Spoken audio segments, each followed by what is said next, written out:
Hello and welcome. My name's Andre Walker, and your weekly monologue starts right now.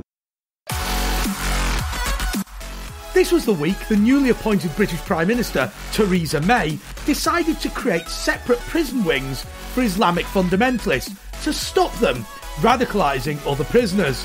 As ever, I have my own thoughts on how these blocks could be different from the rest of the prisons they're housed in.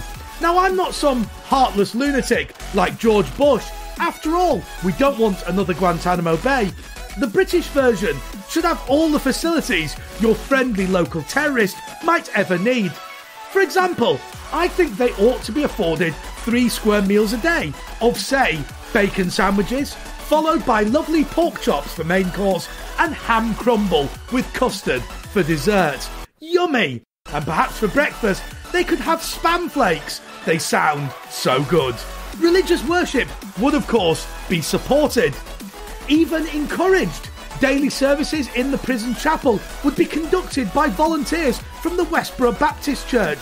We know they're not keen on fags, but I bet they really like 7th century Islamofascists. Entertainment would be provided by the prison library, which would be named after Tim Robbins, following his really realistic portrayal of life in prison in The Shawshank Redemption. He's also popular among jihadis because of his left-wing views. They want to behead him rather than torture and behead him, which, believe me, is a real honour. The library would be stocked with every single Will and Grace box set, as well as all 5 seasons of Queer as Folk USA and 2 seasons of Queer as Folk UK, plus every single episode of Queer Eye for the Straight Guy, just in case they're trimming the beard and thinking of a restyle. Music would be from Billy Joel, Neil Diamond, Barbara Streisand, Pink, and in fact the entirety of the Billboard Top 20 Jewish Artists in America. Oh yes. But what of their sexual needs?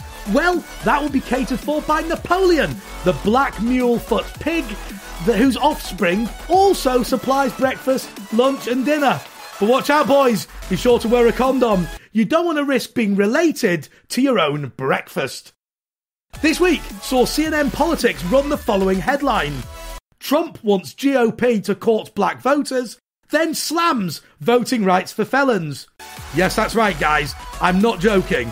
This holier-than-thou liberal media outlet is actually saying that all black people should be angry that felons cannot vote. Come on, CNN! What are you saying about black voters? Has it crossed your mind that the majority of black people in America aren't felons, don't know any felons, and have no desire to have the same voting rights as felons? To be fair though, CNN might as well give up anyway. If President Obama ridicules you at the White House Correspondents' Dinner for not being proper journalists, you really, really have hit rock bottom. That said though, I did like an article they published this week on their 20 best one-liners from the Edinburgh Festival this year. On the list was this from Michelle Wolf: Hillary Clinton has shown that any woman can be president as long as your husband did it first. Not exactly sparkling comedy. I preferred the felon gag myself, and that wasn't even intended to be a joke. That's a monologue. Make sure you visit andrewalker.uk this week, because I've published a handy guide for all you liberals of what punishments various countries have for homosexuality and how much those same regimes have given to the Clinton Foundation. Just time though for last week's quiz. We asked you how an African American can help improve the lives of black people in the USA. Donald from New York thought it was to get down to Louisiana and help the clear up. Sorry, Donald, but the correct answer was sent in by George from Hungary, who correctly worked out it was to join Black Lives Matter, smash up your own neighbourhood, loot your local shops, and spray bullets at your local police. It was just so obvious. I'm shocked so many of you found it so hard to guess.